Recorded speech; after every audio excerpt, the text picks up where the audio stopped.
My friend called me close to midnight. Not panicked, just tight. He said, "I can't reach my mom. She's not answering. She never does this." I didn't think much of it. I grabbed my keys, drove over, expecting to knock, check in, and leave. But when I got there, she was already waiting, in the soft glow half inside the house, wearing whatever she'd reached for when sleep stopped coming, exposed to the cold, hands shaking, not from fear, but from holding too much in for too long. She looked at me, really looked at me, and then she said one sentence that crossed a line I didn't know existed. "Please, don't leave me alone tonight." That was the moment I understood. This wasn't just about checking on someone.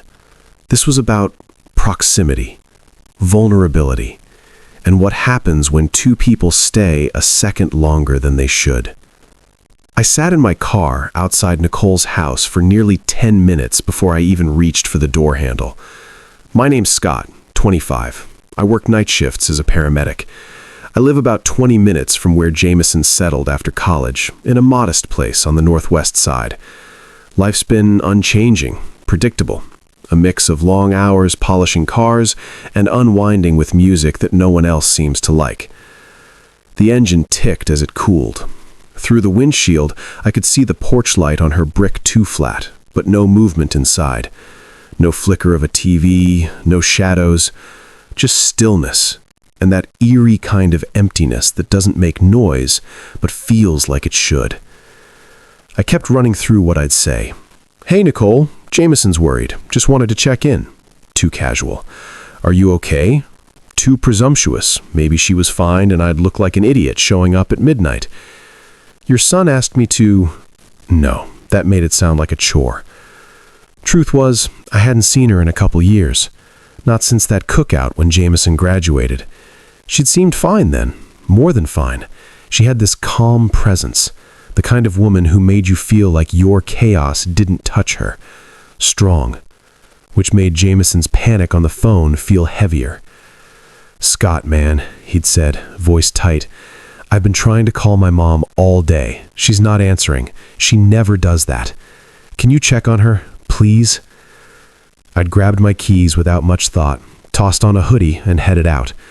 But now, sitting here, I wondered if I was overstepping.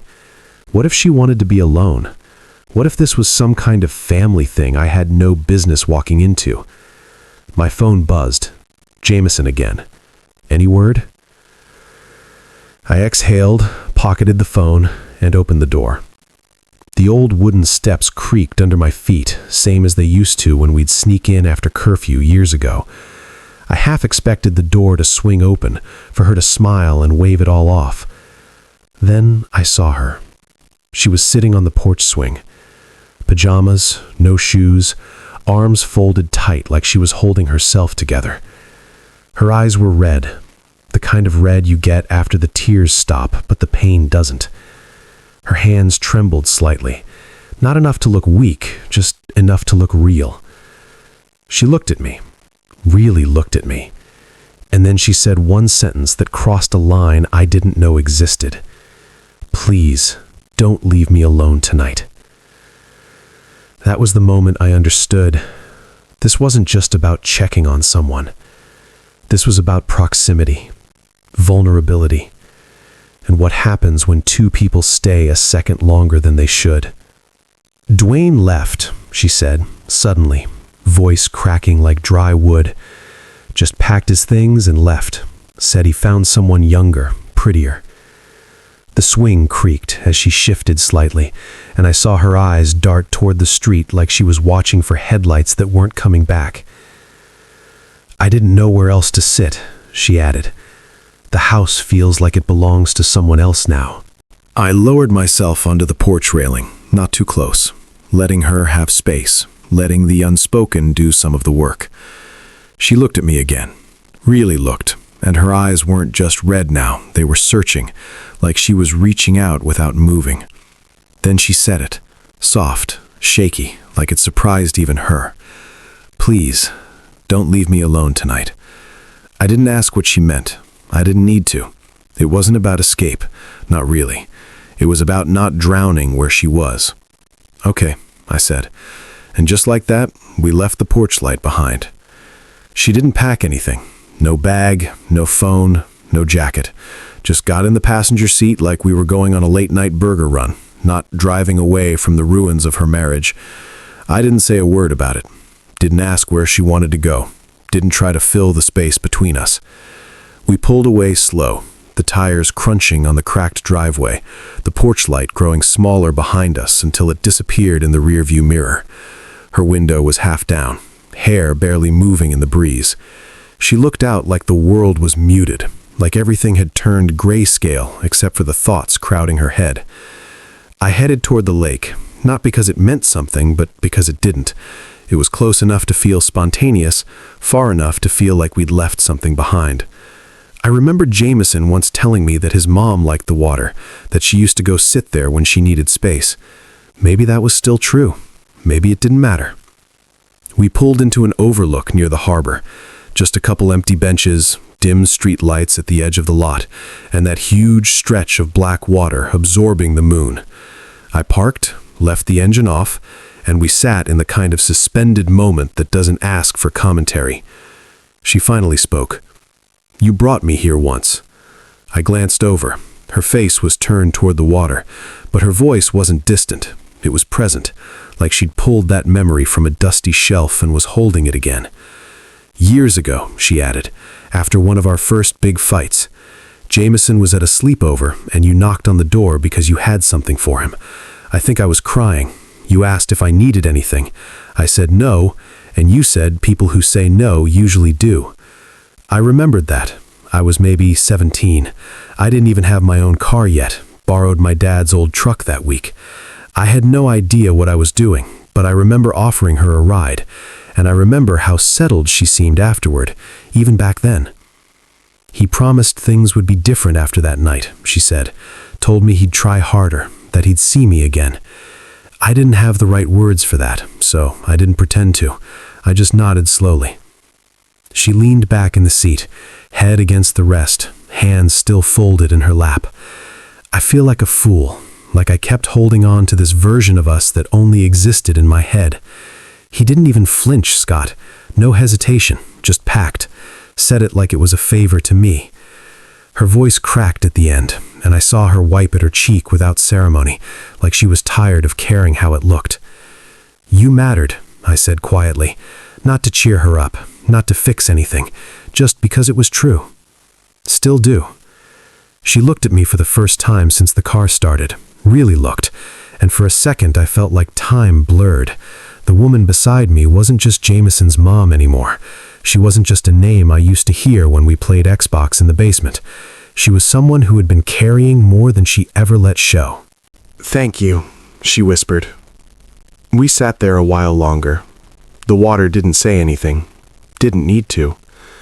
Eventually, I offered, "You hungry?" She shook her head no, then paused. "Maybe. I don't know. I can't tell if I want a burger or if I just want to feel normal." I smiled. "I can work with that." I pulled out my phone, found a 24-hour diner a few miles down, but before I could say anything, she touched my arm lightly. Not even a full grasp, just fingertips. "I don't want to go home tonight," she said. "I can't sit in that bed. Not yet." "Okay," I said again. "We'll find somewhere." The motel sat off a stretch near the edge of the city, one of those low-rise, old but clean places with a flickering vacancy sign and zero pretense. I pulled in without asking if she was sure. She'd already made her decision back in the car. Inside, the guy behind the counter didn't even look up from his tiny TV. I asked for a room, no questions, just slid my ID across, paid cash, signed a receipt, got a key card that still had a strip instead of a chip. Back at the car, she was still sitting there, unmoving. When I opened the door, she stirred like she'd come up for air. No dramatics, no heavy sighs, just stood up, pulled the sleeves of her sweatshirt over her hands, and followed me inside. The room smelled like fabric softener and something fried. Not bad, just familiar, One double bed, stiff quilt with triangle patterns, a table in the corner with a menu for a burger place that promised delivery till 2 a.m. I turned on the lamp near the window and didn't bother with the overhead light. It felt like the kind of night that needed soft things. She sat on the edge of the bed, hands in her lap, scanning the room like it might vanish. I ordered food, just something basic, a burger and fries for her, whatever the special was for me. She didn't ask what I got. I didn't expect her to. When the food arrived, I passed her the bag. She picked up the burger, took a couple bites, then set it aside. "My head's too loud," she murmured. I nodded. "It's okay. Just eat what you can." She pulled her legs up onto the bed and sat cross-legged, hoodie sleeves down over her hands again. "Do you ever think," she asked suddenly, "that you'll be one thing your whole life, and then something shifts and you don't even recognize yourself?" "All the time," I said, "usually around 3 a.m. That got a small smile. She leaned back into the pillows like it felt safe enough, at least for now. I grabbed the chair from the corner, dragged it near the window. Didn't want her thinking for a second this was anything but what it was. I wasn't fixing this. I wasn't rescuing anyone. The rain started maybe an hour later. Not a storm, just a steady tap against the window that filled the held space between us. At one point, she turned toward me in the dim light and said, "Thanks for not leaving." I didn't answer out loud, just gave a soft, sound, the kind people make when they don't want to break the calm. Eventually, she patted the edge of the bed. "You don't have to sit in that chair all night. I'm not going to fall apart if you're close." I hesitated, then moved to the bed, sitting on top of the covers, back against the headboard, shoes still on. She shifted closer, not touching, just near. And that's how we fell asleep. Not the deep kind, but that edge of dreams sleep, where you float more than rest. In the morning, the rain was still there, just lighter. I sat up first, rubbed my face, then looked over. She was already awake, wrapped in the quilt, eyes open like she'd been waiting for the light to show up. There was a coffee pot in the corner. I made 2 cups, even though the stuff tasted like cardboard. She took hers with 2 sugars, no cream. I guessed right. She smirked at that. "You snore," she said, sipping. I raised an eyebrow. "Lie." She breathes enthusiastically. That got a real laugh. It wasn't loud, but it was whole.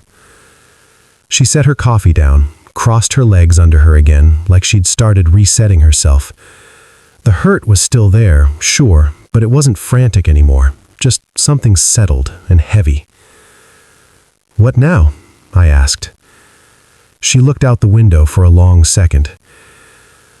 "I don't know, but I don't want to go home yet." I nodded once. "Let's just drive then. No plan, no destination, just forward." We didn't rush.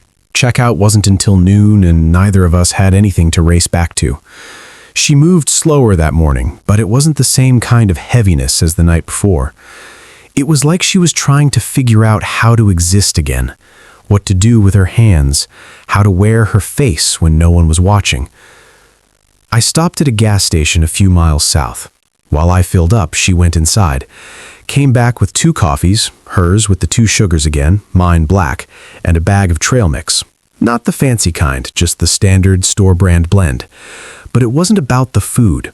It was the first moment she made a choice for both of us, like she'd stepped out of the fog, even just a little. We didn't say where we were going, just pointed southwest and let the road do the rest. I rolled the windows down. The air was cool enough to keep us awake, but soft enough to be kind. Her hair blew wild in the wind, and I saw the first real smile form on her face. Not a polite one, not the automatic kind people give at the grocery store. This one came up slow, like it was remembering how. "Feels good to not know where we're going," she said. "Yeah," I nodded. "Feels overdue." She turned toward me a little. I've lived my whole life making sure everyone else knew what came next, what dinner was, what school Jameson should go to, what vacation dates worked around Dwayne's work schedule. It's strange to not have to plan for anyone else. You're allowed to float a little, I said. Doesn't mean you're lost. At some point, a green road sign flashed for a state park. I hadn't been there in years, but something about it felt right. Forest, trails, canyon overlooks, not flashy, just away. I flicked the turn signal without asking, and she didn't question it, just leaned her head back and closed her eyes again. The road narrowed as we got closer. Dense trees on both sides, wet leaves and fog hugging the asphalt. It smelled like damp earth and pine, the kind of smell that settles you without asking. We parked near one of the trailheads. I grabbed the coffees, the trail mix, and a spare hoodie from the back seat in case she needed it. She didn't, just zipped up her sweatshirt and followed me like it wasn't her first time doing this. The trail was soft from the rain, but not muddy. We didn't talk much, and we didn't have to. We passed a few people, couples, hikers, a dad with a kid on his shoulders, but mostly it was just the two of us, and the sound of our steps and the birds overhead. At a clearing, the trees broke into a small overlook. The valley stretched below like it had been waiting for someone to look at it. She walked to the edge, hands in her pockets, wind tugging at the hem of her sweatshirt. I haven't felt like myself in years, not even sure I know who that is anymore. I stayed behind her a few feet, sat on a wooden bench nearby. Maybe you don't have to know yet. She turned and joined me on the bench. The wood was damp, but neither of us cared. She sat close, not touching, but near enough that I could feel the heat from her arm. I used to be funny. Did you know that? I used to be the one at the party making people laugh. Not the mom, not the wife, just me. Maybe she's still in there, under all the expectations. She looked down at her hands. He didn't see me anymore, not for a long time. It was like I disappeared and became a list of tasks, groceries, dry cleaning, dinner, polite smiles at work parties. I didn't have advice, just sat with it. I wasn't here to solve anything. You're easy to be around, she said suddenly. I shrugged. I don't try too hard. That helps. That got a soft chuckle. She leaned back on the bench and exhaled slow, like her breath had been stuck in her chest for days. We stayed there for a long time, not figuring anything out, just letting the woods hold the weight for a while. If this story resonates with you, follow for more real stories about connection, vulnerability, and the moments that change us. We didn't drive home that evening. After the hike, after that long bench silence full of things we didn't rush to name, it just didn't feel right to return to anything familiar. I think we both knew it before either of us said it.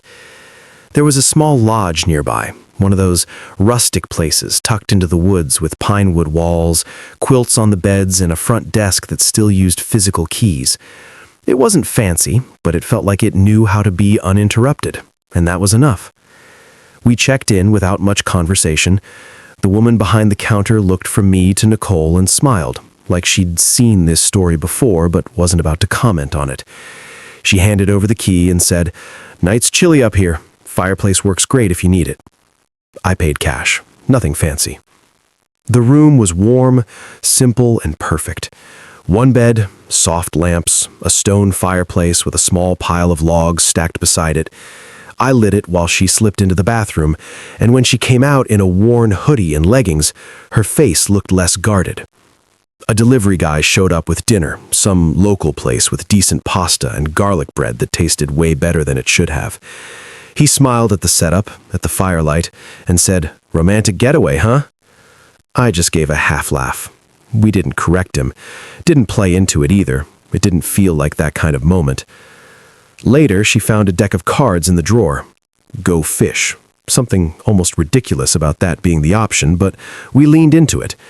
Sat cross-legged on the bed, dealing cards like we were two kids trying to pass time in a rainy cabin. She cheated. Not aggressively, just enough to keep it interesting. Made a face when I caught her, claimed she was testing my attention span. I told her it was terrible, always had been. We both laughed more than the game probably deserved. "You're kind," she said at one point, not looking up. You've always been kind. Even as a teenager, you had that stillness. I don't think I ever realized how rare that is. I looked at her, and she wasn't just talking to me as Jameson's friend anymore. There was something new in her voice, like she was letting herself feel something without asking permission. "You make me feel like I still matter," she added. I didn't rush to respond, just let the words sit there between us, next to the soft shuffle of cards and the pop of the fire. Eventually, the game faded into nothing. We sat by the window for a while, standing side by side, watching the trees disappear into the night. The woods were dark and clean, untouched by city noise or porch-light memories. She turned toward me slowly, no big gesture, no dramatic music swell, just an unspoken shift in weight.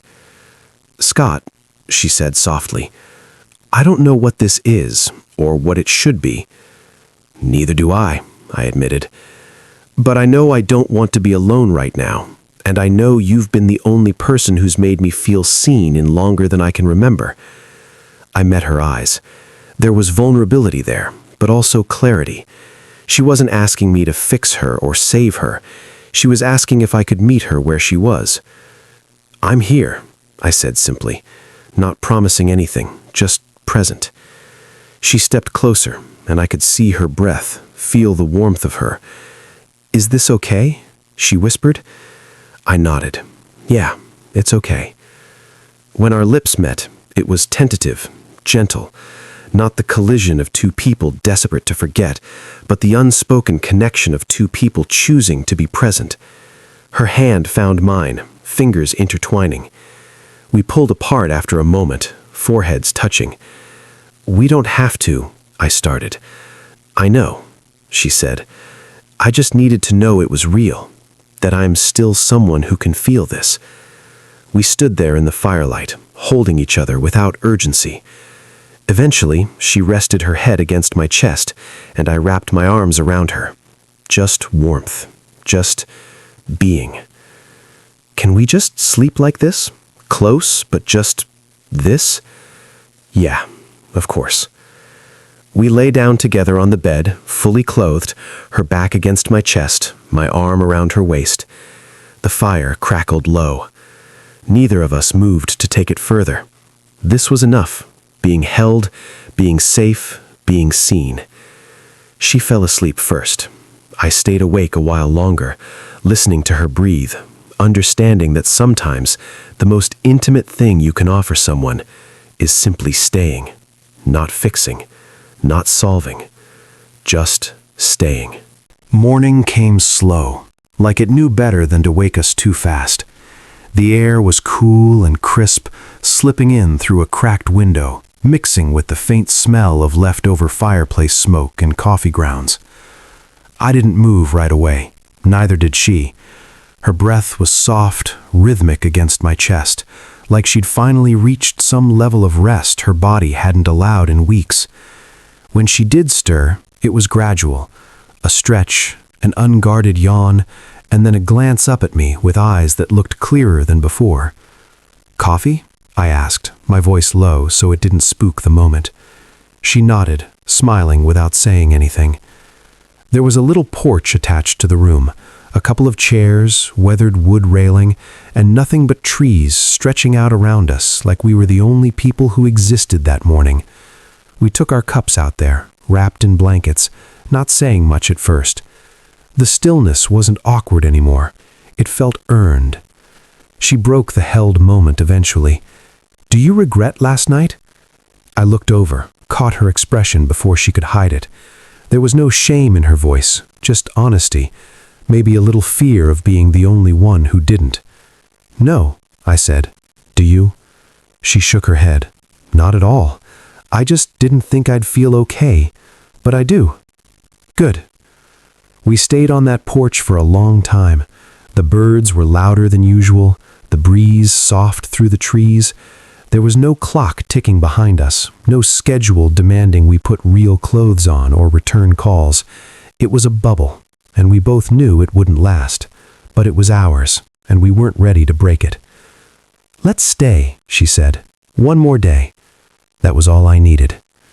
We didn't do much, didn't go chasing views or searching for perfect experiences. We just let the day unfold. Around noon, we took a detour to a small waterfall we'd passed on the drive in. Nothing grand, just a short walk down a trail where the water spilled over mossy rocks into a shallow pool. She waded in first, shoes off, jeans rolled up. The water was cold, made her yelp and laugh like a kid. I followed, less graceful, but just as unbothered. She splashed me once, light and playful, then laughed at my reaction. "I feel 25 again," she said, standing on a sun-warmed rock. "Or at least not 47.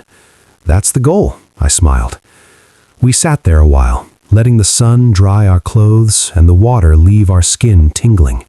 There was a lightness in her, like something had unclenched. She leaned against me at one point, head on my shoulder, and whispered, "I wish I could stay here for a month." I didn't say anything. Didn't need to. We both knew we couldn't, but we could pretend for a little while longer. Dinner was back in the room. Pasta again, this time eaten in bed with the TV on, but we weren't watching. There were small touches, hands brushing, a head resting against a shoulder, a look that lingered, the kind of closeness you don't have to earn, just choose. Later, when the lights were low and the fireplace was lit again, she turned toward me and said, "This isn't a forever thing, is it?" "No," I said honestly, "but that doesn't make it less real." She nodded, eyes soft. "That's why it matters, doesn't it? Because we both know it has edges." We didn't fill the space after that. We let the truth hang gently between us. No pressure, no illusion. That night, she kissed me again. Deeper this time, with more certainty. Her hands moved to my face, my neck, and I responded in kind. There was desire there, yes, but also something tender underneath it. When we pulled apart, breathless, she looked at me with question and want mixed together. "Are you sure?" I asked.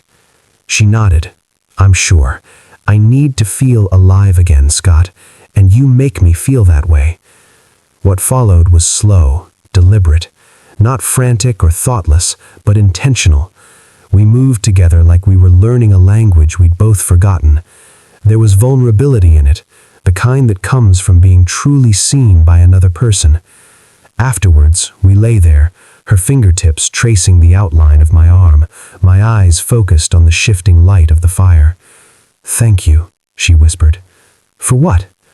"For treating me like a person, not a tragedy, not someone to fix, just a person." I pulled her closer. "That's all you've ever been." We fell asleep tangled together, the weight of the world feeling just a little lighter than before. Packing wasn't fast.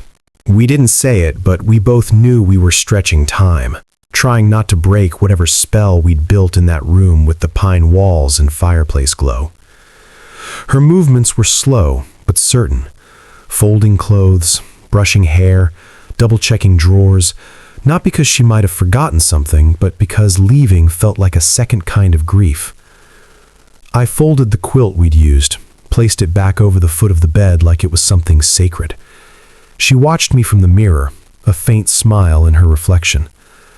At the front desk, the same clerk from check-in gave a look that said she remembered us, but she didn't say a word, just handed over the receipt with a knowing smile, like she'd seen people walk in and out of that lodge with heavier hearts and lighter shoulders before.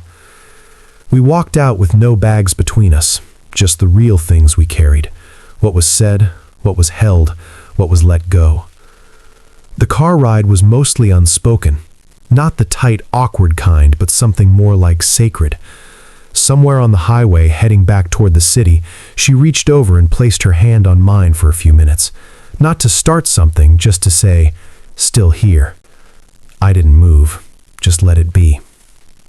Her neighborhood looked the same as when we left, but something in her had shifted the way it felt. When we pulled into her driveway, she looked at the two-flat like it had aged decades in our absence. "I feel like I borrowed someone else's life for a weekend," she said, almost to herself. We sat there in the parked car for a moment. Then she opened the door, stepped out, and looked at the house with new eyes, like she was measuring whether she still fit inside it. I followed her up the steps, She unlocked the door slowly, pushed it open, and we walked in together. Inside, it was all exactly as we'd left it. Same framed photos on the entry table, same shoes by the door, but it felt paused, like a version of her had been frozen in time here, waiting to be reactivated. She walked around slowly, touching touch points, her fingers grazing the edge of the couch, straightening a picture frame slightly tilted. When she reached the kitchen, she stopped and leaned against the counter. I stayed by the doorway, not stepping in, not taking up space that wasn't mine. "This place isn't broken," she said. "It just doesn't know who lives in it anymore." I didn't try to solve it, just waited. She turned to face me, arms crossed loosely. "You helped me feel alive again, Scott. That wasn't nothing." "I know. It wasn't for me either." She stepped closer. "But I need to stand on my own now. I have to figure out who I am in this house, in this life, alone." I nodded. I really do. There wasn't a speech, no bargaining, no attempt to stretch something good into something it couldn't be. She hugged me longer than polite, firmer than casual. Her hand ran down my back once, then pulled away. She kissed me gently on the cheek, a final kind of softness. I don't regret any of it. Neither do I. We stood there a moment longer, both blinking more than usual, like our eyes were trying not to give us away. Then I walked to the door, opened it, stepped out into the afternoon light. She didn't follow, and that was okay. A week passed, and life didn't slow down to market. I was back at work, polishing cars, buffing out scratches, cleaning cup holders filled with the crumbs of people's lives. Nothing had changed, not on the outside. The shop still smelled like wax and engine heat. My radio still cycled through the same playlists. But something in me felt shifted, like a door I hadn't known was locked had quietly opened. Jameson texted me on a Thursday. Simple. "Thanks for checking on her. She seems steadier. I don't know what you said or did, but thanks, man." I stared at the screen for a while before typing. She just needed to be heard. Then I locked my phone and didn't think about it again. The letter came 2 days later. Plain envelope, my name written in familiar cursive, no return address. I opened it carefully, half expecting it to say something final, something sharp or apologetic. But it wasn't like that. Inside was a single sheet of notepaper, folded twice. "Scott, I wasn't going to write this, but then I remembered how you made space for me without asking for anything in return. That's rare. You reminded me I'm still a woman, not just a left-behind version of someone's past. That mattered. You mattered. I won't forget that. Thank you. N." I read it twice, then folded it back and slid it into the top drawer of my nightstand. I didn't frame it or leave it out, just kept it there. The way you keep a chapter that meant something, even if you know it's not where the story ends. I never saw her again after that, not in person. But sometimes when I drive past the lake, I glance toward the overlook. Sometimes when it rains, I remember the sound it made on the lodge window. Sometimes, at work, when a customer thanks me for something small, I hear her voice. "You make me feel like I still matter." And it's enough. That weekend didn't change my life in any flashy, obvious way. I didn't come home and rethink everything. I didn't chase something unsustainable. I just started showing up better, for others and for myself. The porch swing, the lakefront, the pine lodge, the waterfall, the living room goodbye. They weren't just places now. They were coordinates on an emotional map. Shock, grief, relief, chosen tenderness, standing alone. Not every story has a clean ending. This one didn't. But it was honest. And sometimes, that's enough. If this resonated with you, please subscribe to The Truth Diaries and turn on notifications so you'll be the first to know when we post new stories. We bring you deeper, more relatable human stories. Thank you for being part of our growth.